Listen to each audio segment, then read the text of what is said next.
Every now and then, a car that defies every rule is born after the other.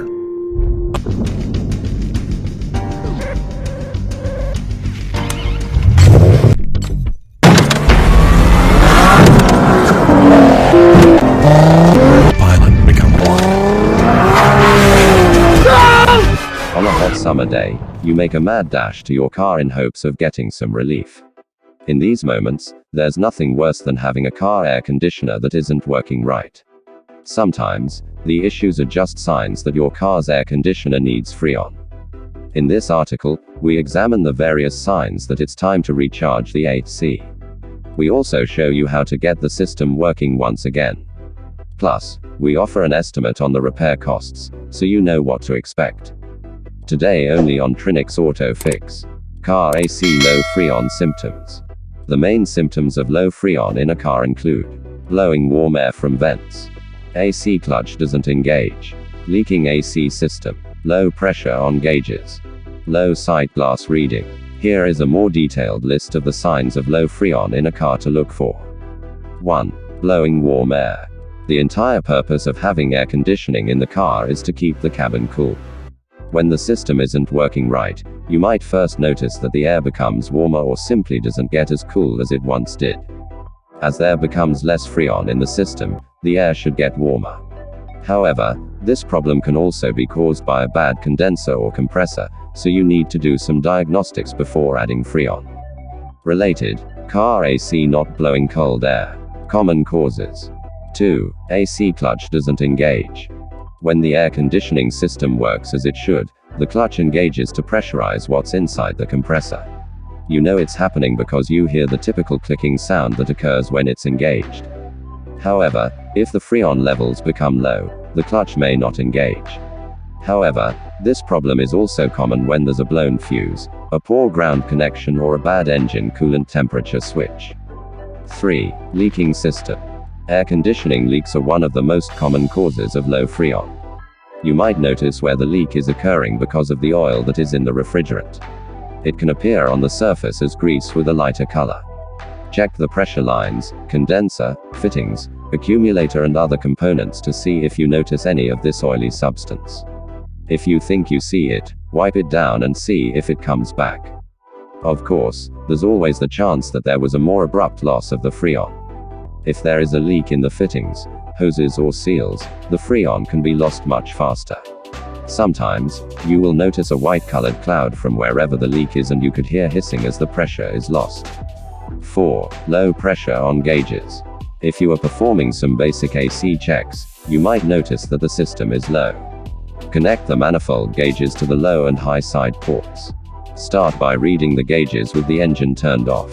With the engine running and the air conditioning on high, the low side might read between 35 and 40 psi, while the high side is going to register between 200 and 350 psi.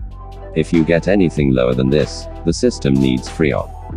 5. Low sight glass reading. Some vehicles are equipped with a sight glass on the air conditioning system. If you have this setup, it's simple to tell when the car needs more Freon. Through the sight glass, you can see the Freon on the high pressure side. At optimal levels, the clear fluid will be moving freely through the line. However, when the system gets low, there are going to be bubbles present. If there's nothing inside the sight glass, it's safe to assume that it's void of Freon. How to recharge car air conditioning. We strongly suggest using a certified workshop to fill and check your air conditioned system. Freon is bad for the environment and you can do very expensive damage to your AC system if you don't have the knowledge. If your car's AC system is empty of Freon, you need to make a leak check before refilling it. It may also be illegal in your state or country to refill the system yourself without the right certification. However, here are some ways to do it. 1. Attach recharge kit. With the appropriate recharge kit, you can get the Freon back up to desired levels in just a few minutes. Attach the hose with the quick connect fitting to the AC port. Push down until it clicks in place. Do not pull the trigger on the kit yet. Otherwise, you will release the refrigerant from the car's AC into the air. 2. Add refrigerant. Start the vehicle and watch the manifold gauges.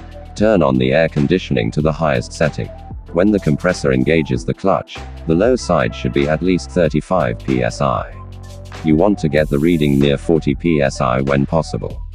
Screw the can of refrigerant to the recharge hose. While holding it upright, squeeze the trigger for a few seconds while the refrigerant is added to the system. Release the trigger and check the pressure gauges to ensure you don't overcharge it.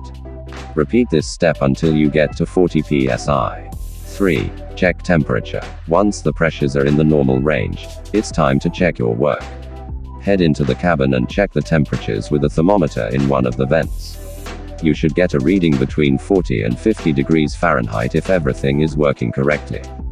If you still aren't getting the right cabin temperatures, something else could be wrong. If you aren't sure how to troubleshoot the car, you want to head to a professional where the compressor, cooling fan, condenser and electrical system can all be checked. Cost to recharge car air conditioning. To have the car air conditioning system professionally recharged, you might spend between $125 and $200 for the parts and labor. The service visit shouldn't take more than 1 hour unless it's packaged with other services at the same time. If you want to save money, consider recharging the air conditioning system at your home garage. If you already have the tools, the cost to recharge the system at home might only be around $20 to $30, so you can save a good chunk of change. You may need the right certification depending on your state and country.